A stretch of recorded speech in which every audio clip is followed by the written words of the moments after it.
All right, so on this video, I'm gonna go over how to shallow out the club if you have a two-plane swing. Now, how do you know if you have a two-plane swing?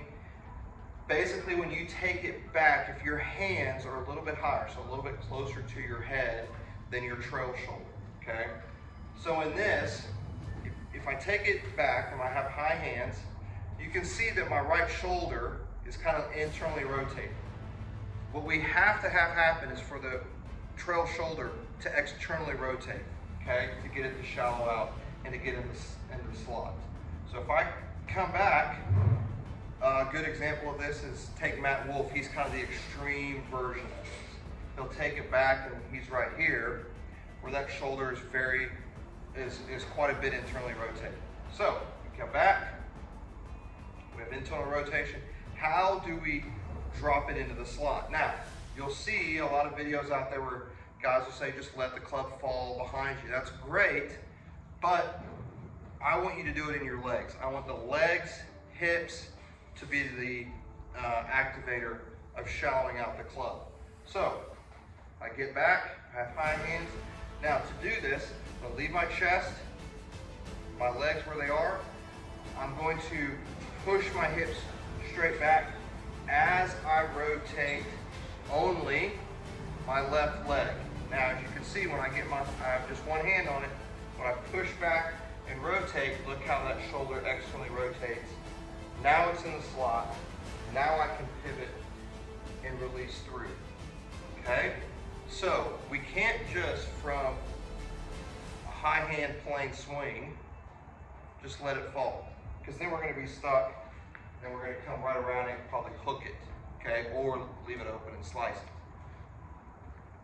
So I get back, I'm going to push my hips back as I separate this left here. Watch the club.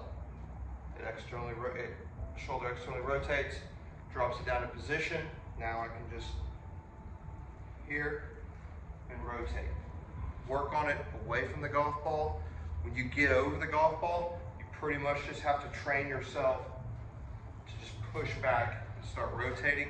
Work on that away from the golf ball, the more mechanical, slow motions of it. Then when you get over the golf ball, you're gonna have to come up with your own feel to kind of go through it. So now we're gonna go over how to get the club into the slot if you have a single plane or a one plane swing. One plane swing means we take it back on a particular plane, we come down on the same plane. This is for, I would say, 90% of the people that I see, 90% of the people out there. Some really good examples of this: Rory McIlroy, Tommy Fleetwood. Most of the guys on tour have a one plane swing to a certain standard. Now, to get it into the slot, we have to have the shoulder externally rotate on the downswing. However, when you have a one plane swing, if I go back, I have a one plane, usually denoted by deep hands. The hands are deep. Don't want to be behind the trail shoulder. They're kind of in line with the shoulder. They're basically between the middle of your trail foot and the heel of your trail foot, there. Now, when I get there, you can already see that my trail shoulder is already externally rotated. I don't need to sit there and do the same type of transition as I would if I had a two-plane swing. I have a single plane swing. All I need to do is get this, my lead leg, pull right down the line. I'm not going to rotate back.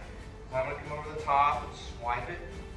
I'm not going to take my right side and jump, because now it's going to come from the inside and go over it, get that heel going towards the ball. No, I'm going to turn back. I'm going to picture my target line and separate right along it. It just drops it right into the slot. Now I've got my pivot foot set on my lead leg. I can turn on through. Easy step, just get that lead leg to go forward and pull us all the way through along the target line.